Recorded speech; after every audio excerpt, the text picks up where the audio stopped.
اچھا کوسا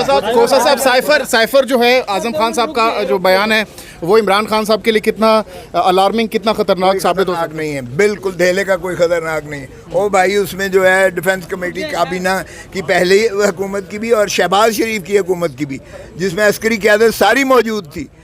سب دونوں نے جو ہے کنفرم کیا ہے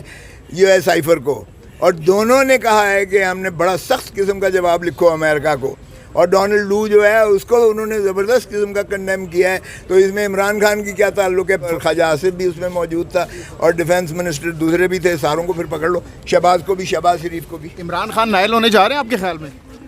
اس طرح سے کسی کو آپ -1 کر کے، آج تک کبھی ہوا ہے پاکستان کی سیاست میں کسی کو مائنس کیا جا سکتا ہے؟ اور اگر یہ کریں گے تو اور زیادہ نفرت پھیلے گی، ایک ایسا تفرقہ پھیلے گا، انتشار پھیلے گا، اور یہ جو ہے عوام کو سکون نہیں مل سکے گا اور نہ ہی پولیٹیکل۔ کوسا صاحب آپ نے کہا کہ بیلٹ پیپر پر آپ کو بلہ نظر نہیں آ رہا، کس تناظر میں آپ نے بات؟ یہ نہیں کہا، میں نے کہا کہ اگر بلے کا نشان ہوا تو یہ الیکشن نہیں کروائیں گے، میں نے یہ نہیں کہا۔ کوسا صاحب سائفر کے حوالے سے کیا کہنا چاہتے ہیں؟ سائفر میں نے کہہ دیا ہے بھائی، سائفر کچھ نہیں ہے، وہ سائفر کو خود ڈیفنس کمیٹی دونوں کابینہ کی پہلی بھی اور یہ بھی تصدیق کر چکے ہیں، جس میں عسکری قیادت ساری تھی۔ یہ ڈرامہ ہے سارا، بہانہ بھی نہیں ہے، ڈرامہ ہے۔ چیف جسٹس نے عدم مرسلہ کا ذکر کیا، آپ نے وہ جو سماعت تھی تو وہ کس کانٹیکسٹ میں نے یہ کہا تھا کہ ہم نے بہت ملٹری کورٹ ٹرائل کیے ہیں، ضیاء الحق سے شروع کیے ہیں، ہم نے بہت کیے ہیں، ہمیں پتہ ہے کیا ہوتا ہے ملٹری کورٹ ٹرائل۔ تو انہوں نے یہ کہا کہ ضیاء الحق کا دور نہیں ہے اس وقت جو ہے ملٹری کورٹس کا، میں نے کہا اس سے بھی بدتر ہے۔ انتخابات وقت پر ہوتے ہوئے نظر آ رہے ہیں آپ کو انتخابات؟ مجھے تو نظر نہیں آ رہے، جب تک بلے کا نشان، میں نے تو کہہ دیا ہے، اگر کسی طریقے سے جو ہے بلے کا نشان نہیں ہوگا، یعنی عمران خان کو لحد میں اتار دیتے ہیں یا اس کا جو ہے ویسے ہی پارٹی کو تتر بتر کر دیتے ہیں، تو پھر الیکشن جو ہوگا وہ فراڈ ہوگا، وہ وہی ریفرینڈم ہوگا جو جنرل مشرف کا تھا۔ 25 جولائی کو عمران خان صاحب کی گرفتاری ہو سکتی ہے، 25 جولائی کو خان صاحب کی پیشی ہے، اس کی گرفتاری ہو سکتی ہے جتنی جو ایف آئی اے نے طلب کیا اس سے پہلے۔ اگلا وزیر اعظم کس کو دیکھ رہے ہیں آپ کے خیال میں، کیا پریڈکٹ کریں گے؟ مجھے تو نہیں لگتا ابھی تو، یہ میرے خیال میں کیئر ٹیکر جس طرح ان کے 90 دن پورے نہیں ہوئے، ان کے بھی 60 دن یا 90 دن پورے نہیں ہوں گے۔ کوسا صاحب قاسم کے ابا کو 9 مئی واقعات کا ذمہ دار قرار دیا گیا ہے آج JIT نے، اس پہ کیا کہیں گے؟ جب آپ نام ہی نہیں لے رہے تو میں آپ کو جواب ہی کیوں دوں؟ کہ اگر سویلین کو جو ہے وہ سویلین کو ملٹری کورٹ میں اپیل کا اختیار دے دیے جو پھر آپ راضی ہو جائیں گے؟ بالکل نہیں، بالکل بھی نہیں۔ او بھائی ملٹری کورٹس جو ہیں کورٹ ہی نہیں ہیں، یہ آئین کی ضد ہے، یہ پیرلل نظام جو ہے یہ لوگوں کو غلام بنانے کے لیے ہے، یہ ہمیں غلامی قبول نہیں ہے کسی کی بھی۔ آپ سر کیا سمجھتے ہیں کب تک جو ہے وہ ملٹری کورٹ کے حوالے سے جو ہے سپریم کورٹ سے فیصلہ آ جائے گا؟ اور دیکھیں اب اگر تو منڈے پہ رکھتے ہیں تو نیکسٹ ویک فیصلہ آ جانا چاہیے، اور اگر کوئی لمبی تاریخ دیتے ہیں تو پھر اس کے بعد ہوگا۔ ان کی تو ساری خواہش یہ ہے کہ یہ اپنا بندیال صاحب ریٹائر ہو جائیں، ان کی ساری خواہش یہ ہے کہ ان کے ہوتے ہوئے فیصلہ نہ ہو، حالانکہ فیصلہ سپریم کورٹ نے کرنا ہے، اور قاضی فائز عیسیٰ صاحب جو ڈیزگنیٹڈ چیف جسٹس ہیں وہ پہلے آئین کو 21ویں ترمیم اور 23 ترمیم کو وہ مسترد کر چکے ہیں کہ آئین کی ترمیم کے ذریعے سے بھی سویلینز کا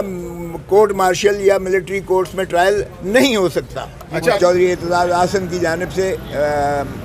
میں ان کے وکیل کی حیثیت سے، اور دیگر پٹیشنز بھی تھیں جس میں ہم نے ملٹری کورٹس کا جو ہے سویلینز کے ٹرائل کو ہم نے یہ چیلنج کیا تھا کہ یہ نہ صرف آئین کے متصادم ہے، یہ بنیادی حقوق کے بھی جو ہے منافی ہے، اور یہ آرٹیکل 175(3) یعنی عدلیہ کی آزادی پر بھی یہ قدغن لگاتا ہے، اور یہ روح جو ہے آئین کی ٹرائکوٹمی آف پاور، گرانڈ نارم جسے کہتے ہیں، یہ اس کے بھی متصادم میں ہے کہ ملٹری کورٹس جو ہے وہ سویلینز کو ٹرائی کریں۔ ہم نے یہ پہلے بھی کنسیڈ کیا تھا کہ آرمی ایکٹ 1952 یہ افواج پاکستان کی ان کے ڈسپلن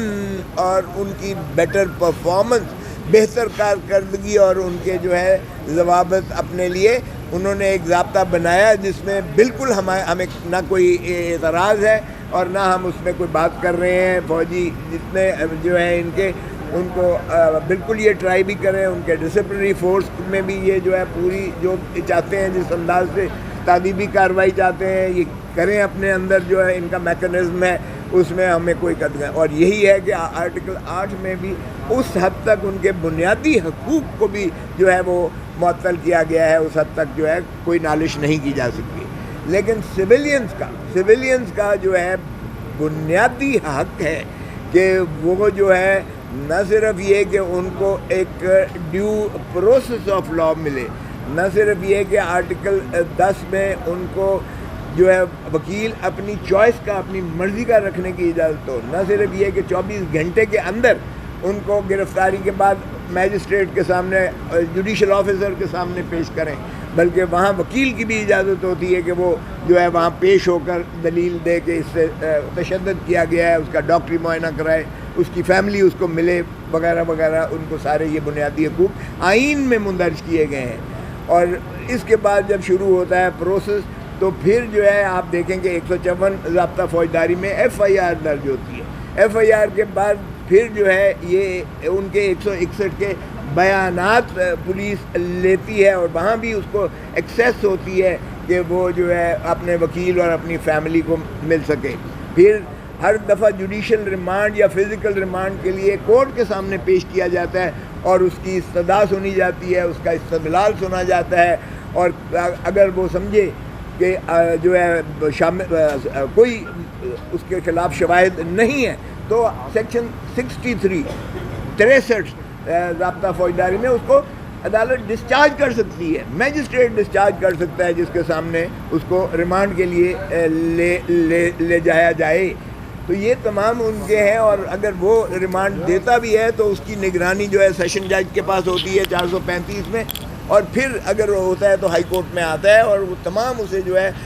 سہولتیں میسر آتی ہیں وکیل کی بھی اور خاندان اور فیملی کی بھی اور اسے پتہ ہوتا ہے کہ میرے اوپر الزام کیا ہے اور میرے خلاف شواہد کیا ہیں اب آج اٹارنی جنرل صاحب نے جو ہے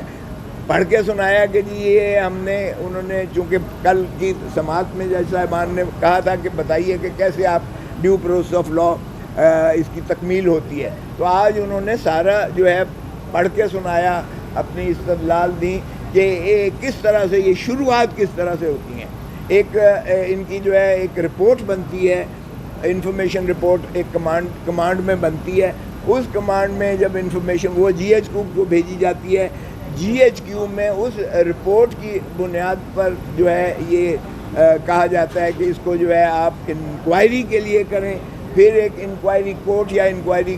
ان کی کمیٹی بنتی ہے وہ بھی فوجیوں پر ہوتی ہے پھر اس کا جو ہے وہ گرفتاری کا جو ہے سیکشن دیا ہوا ہے اس کو گرفتار کیا جاتا ہے اور پھر گرفتار کر کے کہاں رکھا جاتا ہے یہ کسی کو نہیں پتہ ہے آج اگرچہ اٹارنی جنرل صاحب نے کہا کہ جی ان کو جیل ویل میں ہم نے کوئی نہیں رکھا ہوا کہاں رکھا ہے کیسے رکھا ہے گول مول جواب دیا کہ ہم نے اپنا جو فوجی بیرکس ہیں اس میں ان میں رکھا ہوا ہے لیکن اس کا جواب انہوں نے نہیں دیا تسلی بخش میں نے جو عرض کی کہ جی اتنا پیتھیٹک اسٹیٹ آف افیئرز ہے